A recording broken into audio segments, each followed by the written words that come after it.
સ્વાગત છે exam today પર મિત્રો સીસીમાં જે ફોટોસની પ્રોબ્લેમ્સ ચાલી રહી છે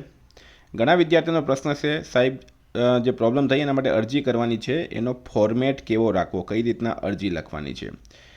તો મિત્રો વિદ્યાર્થીઓએ જે રીતના અરજી કરી છે બરાબર આપણે એમની પાસેથી ફોર્મેટ મંગાવ્યો છે અને આજે હું તમને બતાવવાનો છે તમે કઈ રીતના અરજી કરી શકો છેલ્લે સુધી વિડીયો સાથે બની રહેજો આગળ વધીએ એના પહેલાં specially CC Gujarat police constable PSI LRD TET TAT બરાબર તમામ પરીક્ષાઓ માટે એક્ઝામ ટુડેનો મિત્રો લેટેસ્ટ એક વર્ષનું કરંટ અફેર્સ જેમાં તમને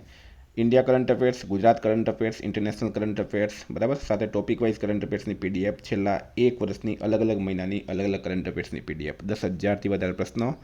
તમામ કરંટ અફેર તેમાં આવી જશે ઇકોનોમિક્સ સાયન્સ બરાબર નિધન સ્પોર્ટ્સ એવોર્ડ્સ બધું જ આવી જશે મિત્રો પીડીએફનો ચાર્જ 250 રૂપિયા છે એક વર્ષનો બરાબર એક વર્ષ માટે 250 રૂપિયા 9510411961 પર ગૂગલ પે ફોનપે પેટીએમ કંઈ પણ કરો સ્ક્રીનશોટ મોકલી આપો 2 મિનિટમાં પીડીએફ મળી જશે તમામ પરીક્ષાઓમાં મિત્રો મારો કરંટ 100% પૂછાય છે કોઈ વિદ્યાર્થીએ ડેમો પીડીએફ જોવી હોય ગઈ પરીક્ષામાં પૂછાયેલા સબૂત જોવા હોય તો પણ આ નંબર પર મેસેજ કરો બરાબર હું તમને 2 જ મિનિટમાં પૂરેપૂરી ડેમો પીડીએફ બતાડીશ પહેલાં ડેમો પીડીએફ જોઈ લો પછી જ કરંટ અફેર્સ ખરીદો કોઈ પણ જગ્યાએથી લેવો તમે બરાબર તો મિત્રો ટોપિક પર આવીએ આપણે પ્રશ્ન છે અરજી કરવાની બરાબર શાની અરજી કરવાની છે તો અત્યારે જે ઓજસ પર સીસીના ફોર્મ ભરાઈ રહ્યા છે એમાં 19 નંબરના પેરેગ્રાફમાં લખવામાં આવ્યું હતું તે પણ બોલ્ડ કરીને કે અરજી પાસપોર્ટ સાઇઝનો વ્હાઇટ બેકગ્રાઉન્ડવાળો તથા ફોટો પડાવ્યાની તારીખ સાથેનો ફોટો અપલોડ કરવાનો રહેશે આ તારીખ અરજી કરવાની છેલ્લી તારીખથી 1 વર્ષ પહેલાંની ના હોવી જોઈએ તો આપણે અરજી કરવાની છેલ્લી તારીખ છે મિત્રો 20 ફેબ્રુઆરી 2026 એનાથી તમે 1 વર્ષ પકડો તો 20 ફેબ્રુઆરી 2025 થાય છે તો આપણે 25 ફેબ્રુઆરી રાખીએ 5 દિવસ આગળના છોડી દઈએ 5 દિવસ પાછળના છોડી દઈએ અને એના પર ફોટા પર ડેટ લખવાની છે હવે જે વિદ્યાર્થીઓએ ડેટ નથી લખી વ્હાઇટ બેકગ્રાઉન્ડવાળો ફોટો અપલોડ નહીં કર્યો તેમના માટે શું તો જેવી રીતના આપણે હેલ્પલાઇન નંબર પર વાત કરી આગળ પણ આપણે વિડીયો બનાવ્યા છે હેલ્પલાઇનવાળાએ જણાવ્યું કે પરીક્ષા તો તમને આપવા દેશે પણ તમારે એક અરજી આપવાની છે બરાબર અત્યાર સુધીમાં મિત્રો ગૌણ સેવામાં આવું કોઈ દિવસ નથી થયું કે ફોટા પર તારીખના લીધે તમારો ફોર્મ રિજેક્ટ થયું હોય પણ પ્રશ્ન એ છે કે હેલ્પલાઇનવાળા પણ એ જ કહે છે કે તમારે અરજી આપવાની રહે છે બરાબર જે લોકો ગાંધીનગરમાં રહે છે રૂબરૂ જઈને અરજી આપી શકે એનો એડ્રેસ આપણે આપી દઈશું તમને જે લોકો ગાંધીનગરની બહાર રહે છે તે લોકો પોસ્ટના માધ્યમથી પણ અરજી મોકલી શકે હવે એ અરજીનો ફોર્મેટ શું રહેવાનું એવું ઓફિશિયલી સીસીની કોઈપણ વેબસાઇટ પર અથવા ગૌણ સેવા પસંદગી મંડળ તરફથી કંઈ પણ જાહેર કરવામાં આવ્યું નથી તો હવે વિદ્યાર્થી થાય છે કન્ફ્યુઝ કે અરજી કેવી રીતના લખવાની તો જે વિદ્યાર્થીઓએ મિત્રો અરજી લખીને ત્યાં જમા કરાવી છે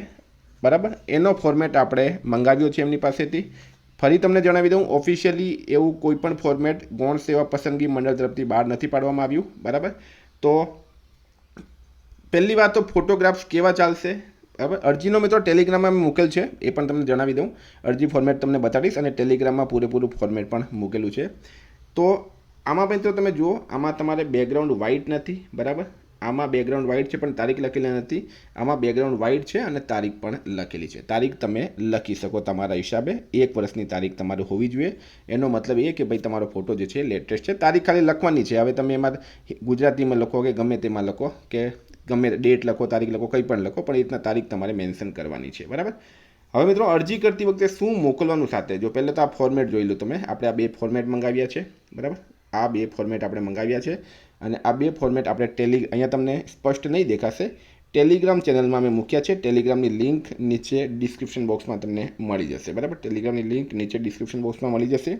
એક્ઝામ ટુડે ટેલિગ્રામનું નામ છે બરાબર ત્યાં આ બંને ફોર્મેટ મૂક્યા છે સરકાર દ્વારા ઓફિશિયલી આવા કોઈ ફોર્મેટ બહાર પાડવામાં આવ્યા નથી પણ વિદ્યાર્થી હેરાન નહીં થાય એના માટે આ ફોર્મેટ અમુક સ્ટુડન્ટે તૈયાર કર્યા હતા તેમના પાસેથી આપણે મંગાવ્યા તમે પણ આ રીતના મિત્રો કરી શકો આમાં શું હોય તો આમાં વિદ્યાર્થીનું નામ લખેલું હોય છે કન્ફર્મેશન નંબર લખેલું હોય છે બરાબર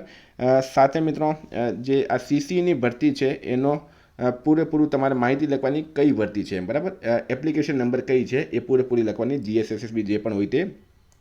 સાથે મેન્શન કરવાનું છે કે મેં જે ફોટો અપલોડ કર્યો એમાં કાં તો જૂની તારીખ લખાઈ ગઈ છે અથવા તો તારીખ લખી નથી અથવા તો બંને પ્રોબ્લેમ છે અથવા તો વ્હાઇટ બેકગ્રાઉન્ડવાળો ફોટો નથી બરાબર આ રીતના મિત્રો મેન્શન કરવાનું છે અને અરજી કરવાની છે અપીલ કરવાની છે